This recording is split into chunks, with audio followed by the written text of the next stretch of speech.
sekalian, kita masih membedah sebenarnya buku kumpulan doa yang sudah dari awal memang kita bedah dari 132 doa, dan kita masih berada di doa akhir-akhir doa atau mungkin penutupan doa sebelum salam. Nah, di antara doa itu ada yang kita baca, Allahumma inni as'alukal jannah wa a'udzubika minan nar. Ya, yang artinya, ya Allah, aku mohon kepadamu surga dan aku berlindung kepadamu dari api neraka. Nah, itu ada di halaman 56 dari buku kita. Dan pada pertemuan yang lalu, alhamdulillah, sudah kita tuntaskan semua doa-doa, termasuk doa yang sudah dibahas tentang surga dan neraka ini. Lalu kemudian saya minta jemaah untuk kembali kepada buku Rasulullah SAW cerita tentang surga dan neraka. Walaupun berbeda cover mungkin, tapi insya Allah isinya sama kalau Anda sudah memiliki bukunya, karena yang lalu kita sudah membahas 32 pasal masalah neraka, tepatnya dari pertengahan buku ini sampai akhir. Karena memang singgungan tentang neraka di doa sebelum salam lebih dulu. Kemudian sekarang karena ada singgungan tentang masalah surga, kita akan bahas tentang surga. Saudaraku seiman, semoga Allah ikhlaskan niat kita. Kita akan bahas tentang sebuah tempat abadi yang akan dijadikan target oleh setiap muslim, bahkan wajib dijadikan target mereka. Siapa yang menjadikan surga sebagai targetnya, maka dunia ini akan kecil di mata dia. Karena di sana kehidupan abadi yang luar biasa. Kita akan bahas insya Allah 30 pasal lebih tentang masalah surga secara rinci. Dari aromahnya, pintu-pintunya, fasilitasnya semuanya. Tanahnya, bangunannya, pelayan-pelayannya, kemudian buah-buahannya, ya, dipan-dipannya, karpetnya, permadani, dan segala macam hal yang harusnya memang ini menjadi rutinitas setiap muslim dan muslimah membacanya. Karena ini adalah janji pasti dari Allah Subhanahu wa Ta'ala. Tinggal kita melakukan ketaatan semasa hidup, maka surga di hadapan mata kita. Baginda Nabi SAW sudah menyebutkan dalam sebuah hadits yang sahih, ketahuilah bahwasanya surga lebih dekat kepada seseorang di antara kalian daripada tali sendalnya sendiri. Dia tinggal patuh, azan sholat, puasa ya waktu puasa ya puasa, baca Quran, berzikir, melakukan ibadah-ibadah yang wajib dan sunnah semampunya, sampai dia meninggal saja. Dan ajal pasti akan datang kepada seseorang, baik dia muda ataupun dia tua, dia sakit ataupun dia sehat, kemudian setelah itu dia akan menuju ke surganya. Dan seseorang yang terkadang lebih dekat dengan nerakanya daripada sendalnya sendiri. Karena dia sekarang buat kefasikan, mabuk-mabukan, narkotika, seks bebas, dan segala macam pelanggaran yang dia lakukan. Pada saat dia meninggal, maka dia akan masuk dalam neraka. Surga ini teman-teman, kalau mau punya gambarannya selain yang akan kita bacakan dalil-dalilnya, semua yang teman-teman rasakan dari nikmat di dunia ini, misalnya makanan yang lezat, ya, aroma yang wangi, baik itu dari makanan ataupun dari minyak wangi, ya, penampilan yang rapi, badan yang sehat, wajah yang tampan, wajah yang cantik, paras wajah yang cantik dan tampan, postur tubuh yang ideal, warna kulit yang putih bersih, rambut yang indah, segala macam yang berhubungan dengan fisik kita. Di sekitar kita, kebun-kebun, hutan yang tertata dengan rapi, hewan-hewan dengan beragam macam indah, ya, dan jumlahnya sangat banyak. Semua itu teman-teman, ya. Dan begitu juga dengan udara yang segar, ya, pemandangan yang indah, nyamannya, cahaya matahari di awal dia terbit dan akan terbenam, yang biasanya orang memang ingin menyaksikan semua itu, dan sekian banyak hal yang mungkin saya tidak bisa sebutkan semuanya karena belum terlintas di benak saya. Itu semuanya, saudaraku seiman, adalah miniatur surga. Adalah miniatur surga. Kata Nabi SAW dalam sebuah hadis, ketahuilah perumpamaan dunia kalian ini dengan segala nikmatnya dibandingkan akhirat hanya seperti jari telunjuk seseorang dari kalian yang dicelupkan di lautan lalu kemudian diangkat. Maka lihatlah berapa banyak tetesan air yang tertinggal di jarinya. Itulah dunia, dan lautan yang luas adalah akhirat. Jadi sangat sulit untuk digambarkan. Tapi saya katakan tadi, semua nikmat yang melimpah di muka bumi ini, apapun yang terasakan dari kenikmatan, tatapan mata Anda pada saat melihat sesuatu yang indah, warna, ya, corak, dan segala macam, telinga Anda mendengarkan suara yang merdu misalnya, hati Anda tersentuh, ya, dengan hal-hal yang menggugah misalnya, munculnya ide-ide yang brilian, yang baik dalam otak kita, kenikmatan yang kita rasakan, merasakan manis, ya, di lidah kita, kemudian juga merasakan kenyangnya perut karena makan misalnya, sehingga kita punya energi untuk beraktivitas. Kenikmatan biologis, ya. Semua orang yang sudah menikah tahu masalah itu. Bagaimana kenikmatannya. Semua itu teman-teman sekalian, di dalam tubuh kita dan di luar tubuh kita pun adalah miniatur surga. Di surga akan jauh lebih nikmat. Dan yang luar biasanya, Allah mengikutkan selalu ayat tentang jannah, surga, dengan khalidina fiha. Kekal di dalamnya, kekal di dalamnya. Kita nanti akan terpukau teman-teman sekalian dengan dalil-dalil yang disampaikan Nabi SAW. Di antara hadisnya adalah, kata Nabi SAW, orang yang masuk surga tidak akan pernah habis masa mudanya. Dalam riwayat lain, umur mereka 33 tahun, tidak bertambah sehari, tidak berkurang sehari. Dan ahli surga itu tidak akan pernah mati, tidak akan sakit. Dalam riwayat lain, tidak beringus, tidak meludah. Makanan dan minuman yang ditubuh, yang dikonsumsi, ya, yang tidak dibutuhkan oleh tubuh mereka akan keluar dalam bentuk keringat. Perlu itu pun lebih wangi dari bau kasturi. Kenikmatan abadi luar biasa. Dan inilah yang memotivasi para sahabat Nabi Ridwanullahi alaihim. Orang-orang soleh juga, bahkan sebelum umat Muhammad SAW, para nabi-nabi dan pengikutnya yang istiqamah, ya. Nabi Isa AS dengan Hawariyunnya, Nabi Musa AS dengan para sahabatnya, Nabi Lut dengan orang-orang yang beriman padanya, Nabi Ibrahim dengan orang yang beriman pada risalahnya, dan seterusnya. Semuanya itu bisa istiqamah karena ada masalah surga itu. Faktor utamanya itu. Dia tahu apa yang dijanjikan di sana. Sebagaimana dia ada di muka bumi, tiba-tiba lahir, kita ini sudah bisa lihat pergantian siang malam, kita bisa merasakan segala macam hal. Udara sudah ada, cahaya sudah ada orang tua yang mengasuh kita dari waktu kecil. Bahkan kita masih belum bisa jalan, menggerakkan tubuh aja belum bisa. Kita cuma tahu kalau lapar ataupun haus ataupun ada sesuatu yang kita keluarkan dari hasil, ya, asopan susu dalam bentuk kotoran, ya, itu kita cuma bisa menangis misalnya. Sampai akhirnya kita punya kemampuan untuk bisa tumbuh besar, ya, berpendidikan dan seterusnya, sampai akhirnya kita meninggal dunia. Ini semua teman-teman, sebagaimana itu ada, maka akhirat juga ada. Semua ini berpasang-pasangan. Sebagaimana Anda bisa rasakan lapar dan kenyang, muda dan tua, sakit dan sehat, laki-laki dan perempuan, ya, ada malam dan siang, ya, ada segala macam kaya dan miskin, umumnya berpasang-pasangan. Semua itu, maka ada hidup, ada mati, ada dunia, ada akhirat, ada surga dan neraka. Ini semua adalah sunnatullah, sebuah sistem yang sudah Allah buat, teman-teman sekalian. Dan Nabi SAW selalu motivasi sahabatnya tentang masalah ini. Sampai beliau mengatakan pada saat beliau sudah sakit keras, dan para sahabat banyak menangis di masjid, sedih, khawatir kehilangan Nabi SAW. Maka beliau pun SAW pada saat merasa punya kekuatan tubuh bangun, kemudian beliau, ya, mengatakan, wahai sekalian manusia, ketahuilah perjanjian kita bukan di sini. Nggak usah bersedih dengan saya meninggal. Kalian juga akan meninggal. Tapi pertemuan kita yang sebenarnya adalah di haudku, di telagaku. Telaga Nabi SAW berada dekat surga. Dan sumber air telaga dari surga. Yang kata Nabi SAW, siapa yang minum seteguk darinya, maka tidak akan pernah haus selamanya. Sumbernya itu dari surga. Di situ perjanjian yang sebenarnya. Jadi orang-orang beriman bukan dunia targetnya, tapi akhirat. Surga jadi target.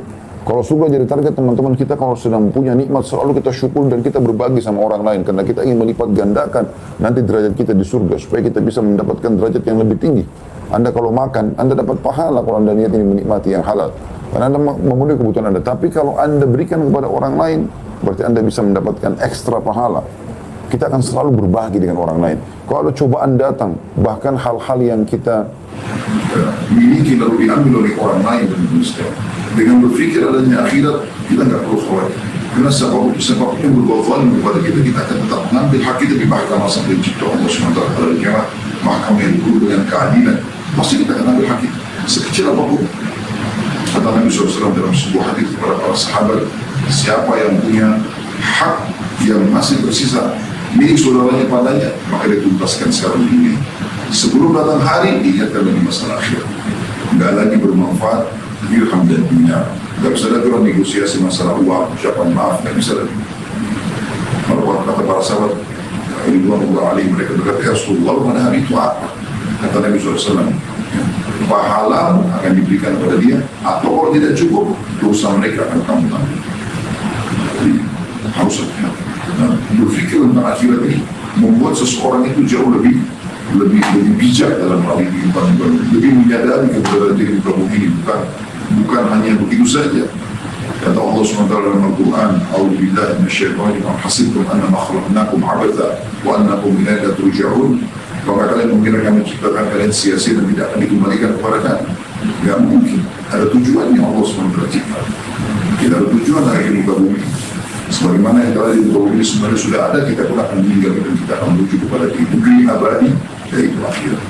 Maka itu teman-teman sekalian, ini bab pertama masalah surga ini.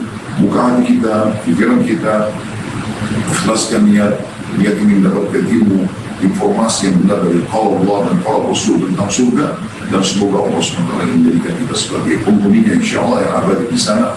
Dan bukan cuma itu, Allah masukkan kita dalam surga Firdausnya, surga yang tertinggi. Kata Nabi SAW, kalau kalian minta dalam Firdaus, minta kepada Allah SWT, Allah masukkan kita dalam surga Firdaus tanpa hisab. Dan semoga yang meminta acara kita ini semuanya yang baik untuk berbicara pulang dan juga men-share nanti setelah kita lalu proses editing, insyaAllah disatukan bersama kami semua di surga Firdaus tanpa hisab. Allahumma amin. Kita akan mulai teman-teman sekalian dengan produk yang Allah Subhanahu wa ta'ala, ciptaan Allah tawarkan kepada kita sebagai balasan, yang kata Nabi SAW, "Ala inna sil'atullahi ghal, ala inna sil'atullahi jannah." Ketahuilah barang dagangannya Allah itu mahal, dan barang dagangan Allah, balasan terhadap amal yang sudah kita kerjakan, itu adalah surga. Di bab pertama, penulis mengangkat tentang aroma surga. Aroma surga ini teman-teman, kita kasih rasional. Kalau Anda lewat di depan sebuah rumah, dan rumah itu mengeluarkan aroma yang wangi, mungkin ada dupa yang dibakar, mungkin ada pepohonan yang mengeluarkan bau wangi, ya, penataan yang rapi, intinya baunya, maka kita tertarik. Jangankan rumah teman-teman sekalian, orang saja kalau dia di sebelah kita dan dia memiliki aroma yang wangi, rasanya nyaman berada di dekat orang tersebut. Kalau dia ngomong, bau mulutnya wangi, kalau dia dekat pakaiannya wangi, ya, penampilannya rapi, rasanya nyaman. Apalagi kalau dilengkapkan dengan akhlak yang mulia, betul kata yang santun, ramah, dermawan, itu luar biasa, akan membuat orang jauh lebih nyaman berada di dekat dia. Nah, begitu juga dengan rumah, tempat. Digambarkan di bab pertama ini sebuah hadis yang diangkat oleh penulis, yaitu hadis Abdullah bin Amr bin As radhiyallahu anhu. Saya katakan radhiyallahu anhu karena Abdullah dan Amr bin As adalah sahabat Nabi, anak dan ayah sahabat Nabi. Meriwayatkan sabda Rasulullah SAW dalam hadis Bukhari di jilid 6 halaman 269, "Man qatala mu'ahada lam yarih raihatal jannah wa inna riha tujadu min masirati 40 'am." Barang siapa yang membunuh seseorang yang berada dalam perjanjian, maka ia tidak akan cium aroma surga. Dan ketahuilah, sesungguhnya aroma surga tercium dari jarak perjalanan 40 tahun. Biasa kalau rumah semewah apapun rumah itu teman-teman, sehebat apapun dia taruh wangian di halaman rumahnya, kecium paling jarak dari pagarnya semeter 2 meter. Jadi aroma itu sudah dianggap luar biasa kalau bisa tercium dari dalam rumah sampai keluar di halaman sampai ke lewat pagar rumahnya, itu masih semeter begitu, itu luar biasa. Surga ini 40 tahun jarak dari pintu gerbangnya masih kecil banget. Saya akan bincangkan hal ini. Yang dimaksud dengan man-qatala mu'ahad, siapa yang membunuh mu'ahad. Mu'ahad ini adalah orang kafir yang sedang dalam perdamaian dengan kaum muslim. Dalam Islam ada hukum perdamaian, dan sangat dianjurkan kita sebagai umat Muhammad SAW mendahulukan perdamaian. Sekarang teman-teman kita di Palestina pada saat sudah dijajah oleh Israel, dan mereka berusaha terus membunuh kaum muslimin, setiap ada saja korban dari anak-anak, tua, laki-laki, perempuan. Setelah itu mereka adakan gencatan senjata dan minta agar perdamaian, dan kaum muslimin menerima itu. Mereka mendahulukan perdamaian sesuai dengan tuntunan dari Nabi alaihi salatu wassalam. Dan kaum muslimin selalu berpegang teguh dengan perjanjian, karena memang kita dilarang untuk menyelisihi janji. Bahkan menjadi sifat kaum orang-orang munafik kalau kita mengingkari janji kita. Nabi SAW pada saat mengepung benteng Khaybar telah menguasai dengan pasukannya, tapi pada saat ada salah satu benteng yang minta perdamaian, Nabi SAW berikan perdamaian tersebut. Ya. Begitu juga dengan orang Mekah, pada saat mereka minta perdamaian di Sulh Hudaybiyah, kesepakatan Hudaybiyah, Hudaybiyah adalah wilayah di 80 km dari kota Mekah, Nabi SAW terima. Dan Nabi SAW berpegang teguh pada perjanjian tersebut, perdamaian, sampai mereka yang berkhianat, baru Nabi SAW melepaskan atau membatalkan akad tersebut. Nah, kalau ada orang-orang kafir, teman-teman, yang dibawa perdamaian dengan kaum muslimin, tidak boleh ada satupun orang muslim yang membunuhnya. Karena memang kita disuruh tepat janji. Kata Nabi SAW, siapa yang membunuh mu'ahad, orang kafir yang dibawa perdamaian, dibawa naungan akad perdamaian dengan kaum muslimin, maka orang muslim itu tidak akan mencium bau surga. Sementara surganya dapat tercium dari jarak 40 tahun. Ya, ini sedikit penjelasan masalah hadis, walaupun saksi bahasan kita tentang masalah ya surga atau baunya, ya, bau surga atau aroma surga. Baik teman-teman sekalian, kita masuk ke bab kedua tentang masalah pintu-pintu surga. Sama juga ini teman-teman, rasionalnya adalah untuk mengetahui rumah itu mewah atau tidak, paling pertama dari depan yang dilihat adalah pagar biasanya, ya, pintu gerbang. Makanya kalau istana-istana raja, ya, apalah kantor-kantor pejabat, mungkin rumah orang-orang yang Allah bukakan rezeki yang luas, mereka memperlihatkan memang kemewahan rumah itu dari pagarnya, ya, bentuknya, kualitasnya, tinggi dan besarnya, seperti itulah. Karena itu akan menggambarkan keadaan rumah di dalam. Kan sangat ganjil kalau rumah dalam rumah kayu kecil, gubuk, kemudian pagarnya dari besi yang bagus misalnya. Karena mungkin, gitu kan? Atau nggak mungkin juga rumah itu mewah sekali, tapi di depannya pintunya dari bambu misalnya. Gitu kan? Kita tidak bicara kalau dia lagi renov ya. Pasti dia akan pertemukan, menjadikan pintu gerbang itu adalah simbol daripada bangunan tersebut. Nah, seperti itulah kurang lebih surga. Setelah aromanya kita bahas yang bisa tercium dari 40 tahun jaraknya, pintu-pintu gerbangnya Allah gambarkan. Jadi surga pun punya pintu gerbang, ya, tapi bukan pintu gerbang kayak kita di dunia. Anda dengarkan. Diangkat oleh penulis dalil pertama adalah surah Ar-Ra'd ayat 23 sampai 24. Allah berfirman, A'udzu billahi minasyaitonir rajim, jannatu 'adnin yadkhulunaha wa man salaha min abaihim wa azwajihim wa dhurriyyatihim wal malaikatu yadkhuluna alaihim min kulli bab salamun alaikum bima sabartum fa ni'ma 'uqbad dar. Surga Aden yang mereka masuk ke dalamnya bersama-sama dengan orang-orang soleh dari bapak-bapaknya, istri-istrinya, dan anak cucunya. Sedang malaikat-malaikat masuk ke tempat-tempat mereka dari semua pintu sambil mengucapkan salamun alaikum bima sabartum.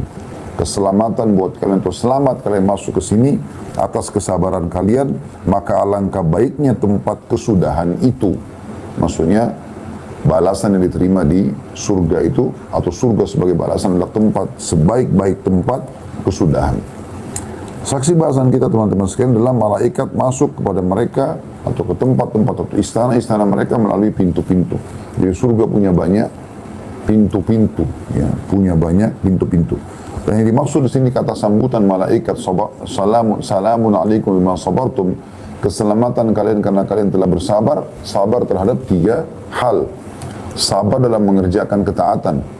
Jadi kita dulu di majelis ilmu seperti ini, kita sholat, kita puasa, kita mengerjakan segala macam ketaatan kepada Allah, butuh kesabaran. Ya. Kalau tidak sabar, kita tidak akan mengerjakannya. Yang kedua, sabar dalam meninggalkan kemaksiatan. Ingat, kita semua punya peluang berbuat dosa. Maka pada saat puncak-puncak godaan syaitan pada kita dibutuhkan kesabaran. Sabar, tinggalkan. Dan semua akan ada pahala ekstra, tergantung daripada ya, ujian yang datang dan juga besarnya cobaan, gitu kan. Karena kata Nabi SAW, inna idhamal ajri ma'idhamal bala. Sesungguhnya besarnya, ya, besarnya kadar pahala sesuai dengan besarnya kadar cobaan, ya, seperti itu. Jadi kita butuh sabar dalam cobaan-cobaan tersebut. Beda pahalanya antara orang yang tinggalkan zina dalam kondisi memang tidak ada peluang untuk melakukan zina, dengan orang yang malah lagi tergoda dengan lawan jenisnya kemudian dia tinggalkan. Ini punya ekstra pahala.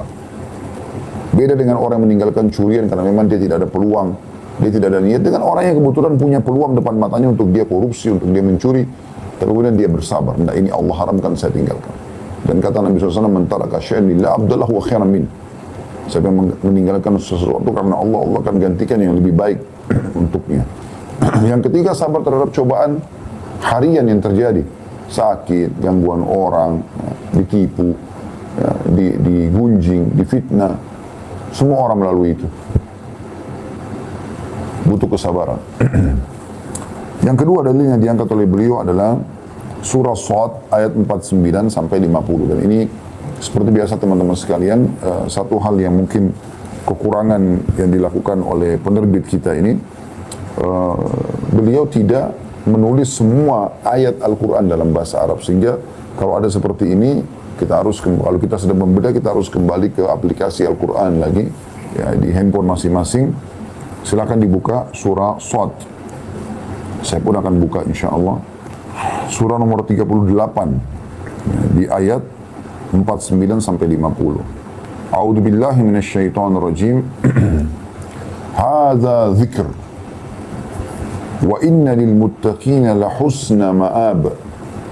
Ini adalah kehormatan bagi mereka. Siapa mereka? Para nabi-nabi dan orang-orang soleh yang mengikuti para nabi-nabi. Di ayat-ayat sebelumnya diceritakan tentang nabi-nabi tersebut dan orang-orang soleh. Inilah kehormatan bagi mereka. Dan sesungguhnya bagi orang-orang yang bertakwa, yang patuh seperti mereka itu, para nabi-nabi dan pengikutnya yang setia, benar-benar disediakan tempat kembali yang baik. Apa itu? Di ayat 50 Allah jelaskan. Jannatu adni mufattahatan lahumul abwab. Yaitu surga Aden yang pintu-pintunya terbuka bagi mereka. Pintu-pintunya terbuka bagi mereka. Sebenarnya saksi bahasan sampai sini ya. Tapi kalau teman-teman mau lebih mengetahui fasilitas apa yang ditawarkan di surga, walaupun nanti akan kita bahas ke depan, saya akan bacakan coba beberapa ayat. Ayat 51-nya Allah jelaskan, surga yang pintunya terbuka buat mereka itu ayat 50, ayat 51-nya, muttaqiina fiha yad'una fiha bifaqihatin katsiratin wa syarab. Di dalamnya mereka bertelekan di atas dipan-dipan, tempat-tempat duduk yang ada sandarannya, sambil meminta buah-buahan yang banyak, menikmatinya, dan minuman yang segar di surga. Ayat 52-nya, wa indahum qasiratut tarfi atrab. Di sisi mereka juga ada bidadari-bidadari yang tidak liar pandangannya dan sebaya umurnya, selalu setia dengan suaminya. Ayat 53-nya Allah mengatakan, hadza ma tu'aduna liyaumil hisab. Inilah apa yang dijanjikan kepadamu pada hari kiamat nanti, hari hisab. Kita semua akan menuju ke sana tentunya. Kemudian ayat 54-nya dikatakan, inna hadza la rizquna ma lahu min nafad. Sungguhnya inilah benar-benar rezeki dari kami yang tiada habis-habisnya. Karena kita akan selalu kekal di sana. Ya.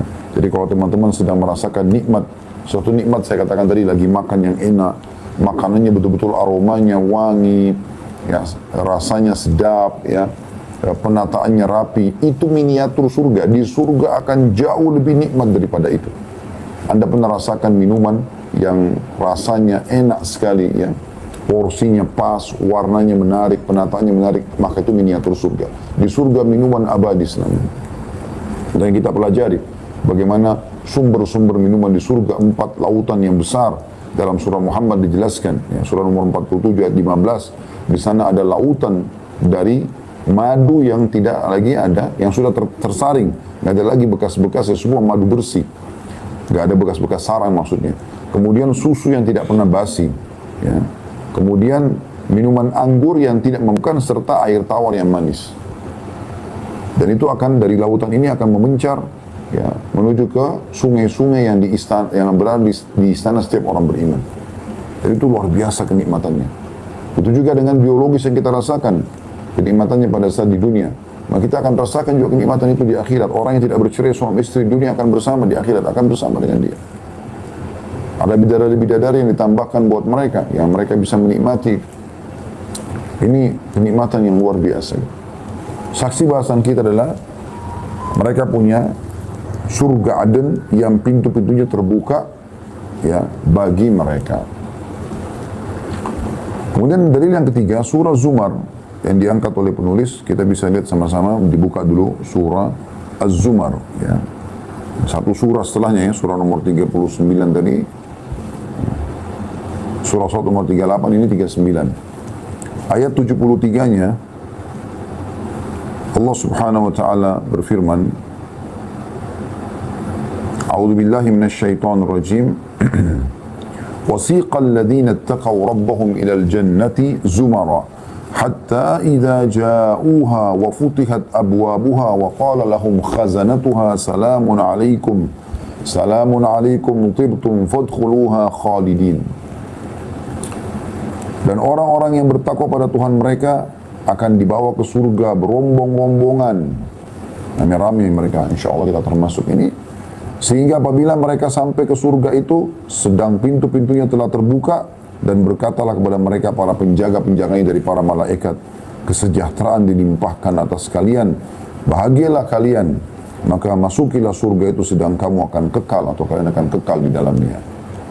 Jadi ada pintu-pintu yang akan dibuka, pintu gerbangnya, dan akan menggambarkan kepada kita bagaimana besarnya ya, atau bagaimana indahnya surga itu pada saat pintunya sudah dibuka. Karena rumah juga semewah apapun kalau pintu belum dibuka tidak akan nampak gitu kan. Maka akan dibukakan maka kepada mereka. Makanya dikatakan dibukakan pintu mereka itu ya.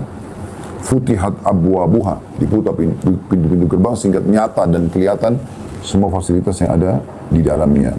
Ini 3 buah ayat yang diangkat, atau 4 buah ayat tepatnya, yang diangkat oleh 3 buah ayat, mohon maaf. Surah Ar-Ra'd, ya, ayat 23 sampai 24, surah Shad ayat 49 sampai 50, dan surah Zumar ayat 73, tentang masalah pintu-pintu gerbang surga. Kita akan baca atau mendengar hadis Nabi SAW. Hadis yang kedua, dari awal kita belajar ya, karena tadi sudah kita sebutkan hadis yang pertama tentang masalah siapa yang membunuh mu'ahad, orang kafir yang di bawah naungan pemerintah Islam, maka itu tidak akan mencium bau surga. Ini hadis pertama. Makanya Bapak Ibu yang pegang buku ini akan lihat di situ ada angka 2. Nah, itu berarti hadis yang kedua. Nanti begitu terus kita akan melihat urutan-urutan hadis, jadi kita bisa tahu berapa banyak kita belajar hadis ya, berapa banyak kita pelajari hadis ya. Ini kalau tidak salah kita akan pelajari insyaallah biidznillah taala hadis itu 95 buah hadis. 95 buah hadis yang ada di halaman 97 itu. Akhir daripada bahasan tentang surga di bab ke-30.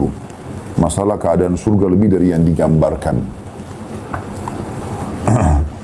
Hadis yang kedua ini berbunyi, Ubadah radhiyallahu anhu meriwayatkan Nabi SAW bersabda, "Man syahida an la ilaha illallah wahdahu la syarika lah, wa anna Muhammadan abduhu wa rasuluh, wa anna Isa abdullahi wa rasuluh, wa kalimatuhu alqaha ila Maryam wa ruhun min, wal jannata haqq, wal nara haqq, adkhalahu Allahul jannata ala ma kana min al-amal, wa fi riwayah min abwabil jannati thamaniyati ayyuha sya'." Barang siapa yang bersaksi bahwasanya tiada ilah yang berhak diibadahi kecuali Allah semata, yang tiada sekutu baginya, syahadat ya, dan bahwa Muhammad SAW adalah utusannya, Isa adalah hamba dan rasulnya, serta kalimatnya, kalimat Allah innya besar kata ganti Allah, kalimatnya yang dia-nya besar juga kata ganti Allah, yang dia sampaikan kepada Maryam dan ruh darinya. Surga itu benar, artinya betul Nabi Isa itu bukan punya ayah, tapi ruh yang Allah tiupkan ya, berikan kepada atau ditiupkan ke rahim Maryam. Surga itu benar adanya, neraka itu benar adanya. Maka dia, Allah memasukkan si hamba tadi ke dalam surga sesuai dengan amal yang dia lakukan. Dalam riwayat lain, dari pintu-pintu surga yang berjumlah 8, dari mana saja yang dia sukai. Hadis ini riwayat Bukhari, jilid 6 halaman 474, Muslim jilid 1 halaman 227. Saksi bahasan kita teman-teman sekalian, siapa yang bersaksi dengan 2 kalimat syahadat, mengakui juga Isa adalah hamba Allah, bukan anak Tuhan, mengakui tentang surga ada, neraka ada, maka dia dipastikan akan dimasukkan ke dalam surga. Karena ini pondasi-pondasi dasar daripada keyakinan. Karena syahadat ini, ya, kalau ibaratnya kemah itu, dia punya 5 tiang. Tiang utama kemah itu adalah syahadat. 4 tiang yang lain itu adalah rukun Islam yang 4. Sholat, puasa, zakat, haji ya. Tapi tanpa syahadat tidak ada gunanya. Kalau dia bukan muslim tidak ada gunanya dia sholat, tidak ada gunanya dia puasa, tidak ada gunanya dia zakat, tidak ada gunanya dia haji. Makanya syahadat ini sangat luar biasa punya kedudukan. Di antaranya kedudukannya disebutkan dalam hadis ini. Kemudian hadis yang ketiga berbunyi Abu Hurairah radhiyallahu anhu meriwayatkan sabda Rasulullah sallallahu alaihi wasallam, barang siapa yang menginfakkan 2 pasang kuda, maksudnya jantan sama betina, unta dan lain sebagainya di jalan Allah, maka ia dipanggil dari pintu-pintu surga. Wahai hamba Allah, ini lebih baik. Barang siapa termasuk ahli solat, maka ia dipanggil dari pintu solat. Barang siapa yang termasuk ahli jihad, maka dia dipanggil dari pintu jihad. Barang siapa yang termasuk ahli sedekah, maka dia dipanggil dari pintu sedekah. Barang siapa yang termasuk ahli puasa, maka ia dipanggil dari pintu Ar-Rayyan. Abu Bakar berkata, ayah dan ibuku sebagai tebusanmu, wahai Rasulullah. Apakah setiap orang semestinya akan diseru dari pintu-pintu tersebut? Apakah tidak mungkin seseorang akan dipanggil dari pintu-pintu itu seluruhnya? Maka beliau SAW menjawab, benar, akan ada orang yang dipanggil dari semua pintu itu. Dan aku berharap engkau termasuk di antara mereka. Hadis ini riwayat Bukhari, jilid 4 halaman 11, Muslim jilid 7 halaman 116. Ya. Riwayat ini teman-teman memberikan gambaran kepada kita pelajaran beberapa. Yang pertama, keutamaan orang yang menginfakkan sepasang hewan ya untuk dia wakafkan di jalan Allah. Sepasang kuda kah, jantan dan betina supaya berkembang biak, sepasang sapi kah, sepasang domba kah, dia supaya berkembang biak gitu ya. Dan nanti akan dia infakkan di jalan Allah Subhanahu wa taala. Umar bin Khattab pernah radhiyallahu anhu membeli kuda lalu kemudian sengaja iklankan kalau ini adalah wakaf, ini sabilillah. Siapa saja boleh pakai kuda tersebut. Ya kalau kita sekarang mungkin transportasi motor, mobil ya juga masuk dalamnya. Tapi di sini tidak menghapus keutamaan hadis tentang masalah 2 pasangan hewan hidup, jantan dan betina sehingga berkembang biak. Kemudian keutamaan atau mutiara yang kedua dari hadis, bagaimana setiap amal yang Bapak Ibu kerjakan itu akan punya balasan istana di surga sendiri. Jadi kayak ada camp istanahnya. Kayak sholat ada sendiri pintu gerbang sholat, di dalamnya ada istana. Anda rajin sholat, Anda akan dapat istana di situ. Jadi seorang mukmin itu bisa punya banyak istana di surga. Anda pergi berjihad, ada istana di pintu jihad. Anda zakat, sedekah, ada pintu sendiri. Anda puasa, ada pintu sendiri. Maka ini punya keutamaan, artinya semua ibadah ini punya balasan yang luar biasa. Namun kalau Anda kerjakan semua amalan itu, Anda istiqamah dan Anda berusaha memaksimalkan puasa Anda, sholat Anda, zakat Anda, haji Anda, dan ini semua Anda maksimalkan, coba mengejar pahala maksimal dengan dengan keikhlasan, dengan konsentrasinya atau khusyuknya, ya dengan keseriusan, maka Anda bisa dipanggil dari semua pintu gerbang tersebut. Artinya Anda punya istana di setiap camp ibadah itu. Makanya Abu Bakar bertanya di akhir hadis, ya Rasulullah, apakah ada orang dipanggil dari semua pintu-pintu itu? Jihad, dia dipanggil oleh para malaikat penjaganya bahwasanya di sini ada istanamu. Sholat, malaikat penjaga pintu sholat akan mengatakan di sini ada istanamu. Zakat dan sedekah, haji dan seterusnya. Maka kata Nabi SAW, iya ada. Dan ada berita gembira buat kita di akhir hadis ini teman-teman. Apa kata Nabi SAW? Dan aku berharap engkau termasuk, perhatikan akhir kalimatnya, di antara mereka. Ini berita gembira buat kita, di antara mereka. Maksudnya apa? Masih ada selain Abu Bakar. Kita masih punya peluang. Andai saja Nabi SAW mengatakan, ia akan ada dan hanya kau hai Abu Bakar. Itu cuma Abu Bakar radhiyallahu anhu. Tapi subhanallah, bukan cuma beliau radhiyallahu anhu, kita pun bisa dapatkan itu. Karena Nabi SAW, ya dan aku berharap kau termasuk bersama dengan mereka. Artinya akan ada. Semoga Allah SWT menjadikan kita termasuk orang yang memiliki andil atau punya hak istana di setiap pintu gerbang ibadah ini. Hadis yang keempat teman-teman sekalian masih di masalah pintu gerbang surga ini. Khalid bin Umair menceritakan Utbah bin Ghazwan berkhutbah pada kami. Setelah memuji Allah dan menyanjungnya, ia mengatakan amma ba'd. Jadi Khalid bin Umair seorang tabi'in. Dia menceritakan tentang Utbah bin Ghazwan. Ini sahabat Nabi radhiyallahu anhu, orang yang sangat zuhud. Ini sudah kita bahas tentang pribadi beliau di serial Sahabat. Anda bisa ikuti insyaAllah ya. Masuk di playlist YouTube kami dan cari Tabligh Akbar serial Sahabat. Ada tentang Utbah bin Ghazwan radhiyallahu anhu. Salah satu, beliau pernah ceramah atau khutbah tentang masalah surga ini. Beliau pernah berceramah di depan para tabi'in sambil mengatakan, sungguh dunia telah mengumumkan kekerasan dan berpaling. Dunia ini penuh dengan segala macam cobaan dan juga dia berpaling, dia akan menuju kepada kehancurannya. Dunia akan hilang, akan hancur. Tak tersisa kecuali sedikit saja, seperti sisa air dalam bejana yang diambil pemiliknya. Jadi kalau Anda punya air di bumi nanti sedikit Anda cuma mau habiskan, mau kuras, ya seperti itu saja umurnya dunia ini, pendek sekali. Ingat, seakan-akan beliau ingin titip pesan, ingat sebelum kalian banyak umat yang hidup dan mereka juga mati. Lebih tampan, lebih cantik, lebih kaya, lebih kekar badannya, lebih segala macam. Mereka mati. Maka kita pun akan seperti itu.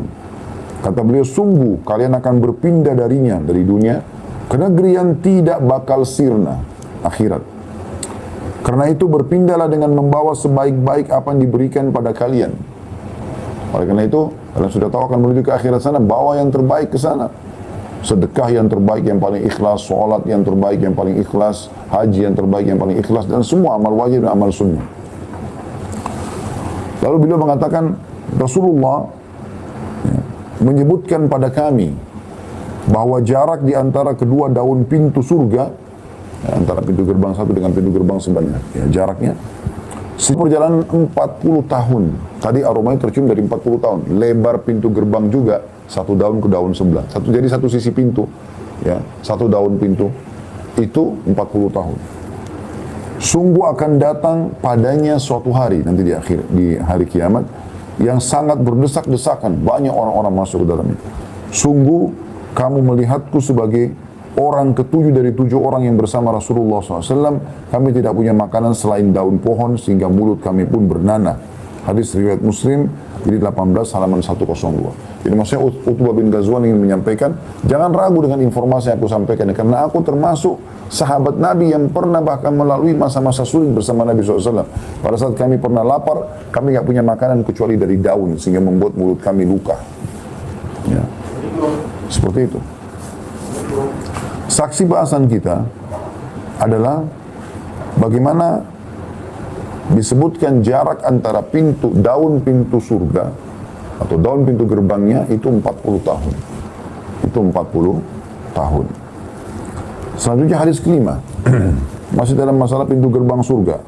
Abu Hurairah radhiyallahu anhu meriwayatkan sabda Nabi sallallahu alaihi wasallam, "Walladzi nafsu Muhammadin biyadi, inna ma baina misra'aini." Saya ulangi, "Walladzi nafsu Muhammadin biyadi, inna ma baina misra'aini min masari'il jannati ila kama baina Makkah wa Hajar." Dalam riwayat atau dalam kurung, "Au hajari Makkah."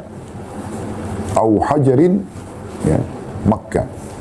Demi zat dan jiwaku di tangannya, demi Allah, jarak antara dua daun pintu tersebut, pintu surga, adalah seperti jarak antara Mekah dengan Hajar, sebuah kota di Bahrain atau antara Hajar dan Mekah. Hadis ini riwayat Bukhari jilid 8 halaman 395 dan Muslim jilid 3 halaman 69. Hadis ini teman-teman memberikan gambaran kepada kita berapa besar pintu Mekah itu, surga itu. Sampai jaraknya antara Mekah sama Hajar, salah satu kota di Bahrain, jauh sekali jaraknya, ribuan kilometer. Tapi subhanallah, seperti itulah yang digambarkan tentang pintu gerbang. Jadi bukan lagi pintu gerbang. Anda bisa bayangkan pintu gerbang seperti ini. Kalau ada pintu gerbang mungkin teman-teman 10 kali 10 meter. 2 lembar, berarti kalau ditarik garis lurus 20 kali 10 meter. Itu sudah kita anggap luar biasa mewahnya pintu itu. Dan pasti tebal, kokoh, karena kalau tidak nggak mungkin dia bisa berdiri. Bagaimana dengan pintu jaraknya 40 tahun? Daunnya itu, ya, atau kotaknya pintu itu dengan pintu yang sebelahnya. Bahkan dalam riwayat ini dikatakan ribuan. Ya. Kemudian di hadis ke-6 disebutkan tentang jumlah pintu gerbang utama, dan dalam pintu gerbang utama itu nanti akan ada pintu-pintu gerbang yang lain lagi. Sahal bin Sa'ad radhiyallahu anhu meriwayatkan dari Nabi SAW, beliau bersabda, surga memiliki 8 buah pintu. Surga memiliki 8 buah pintu, ya. Ahmad meriwayatkannya dari Utbah bin Abdussalam secara marfu bersambung kepada Nabi SAW dengan lafaz surga memiliki 8 pintu dan neraka memiliki 7 buah pintu.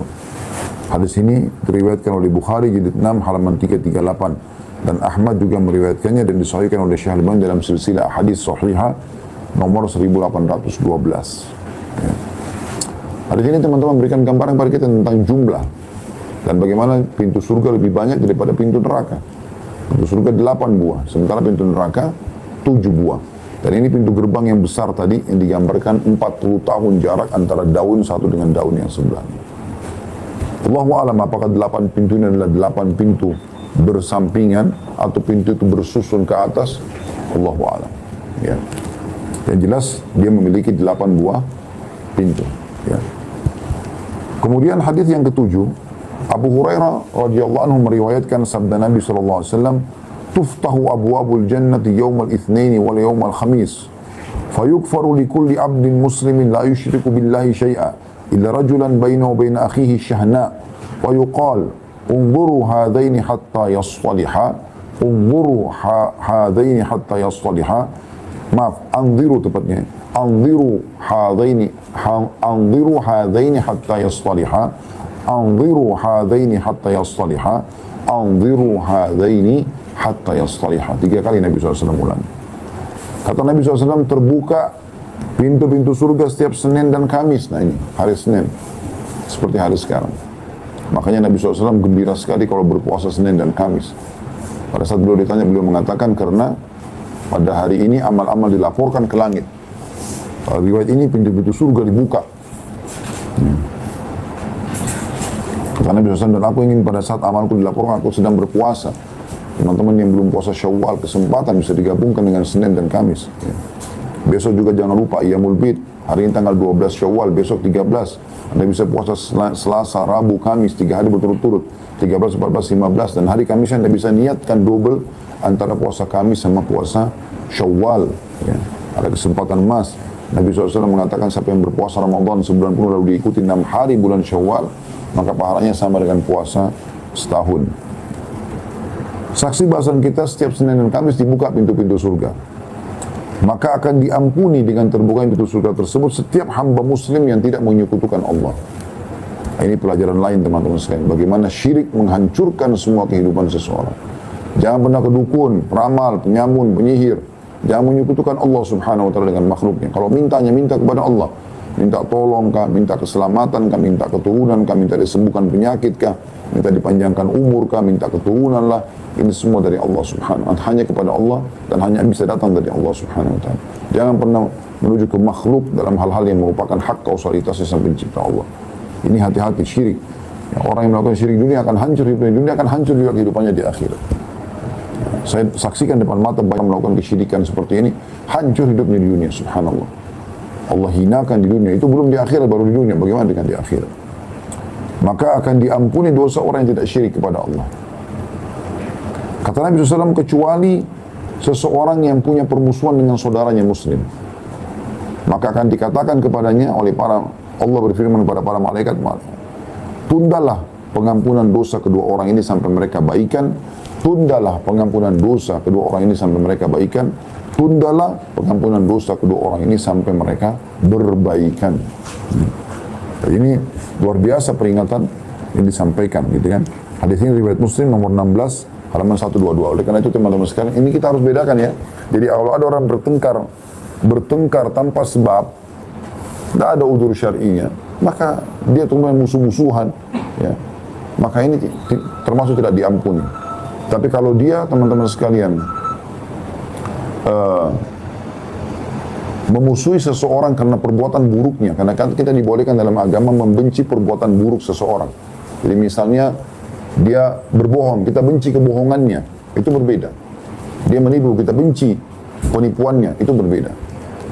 Tapi kita tidak disuruh membenci fisik ya. Maka insya Allah kita tidak termasuk kalau kita sedang membenci perbuatan buruk seseorang.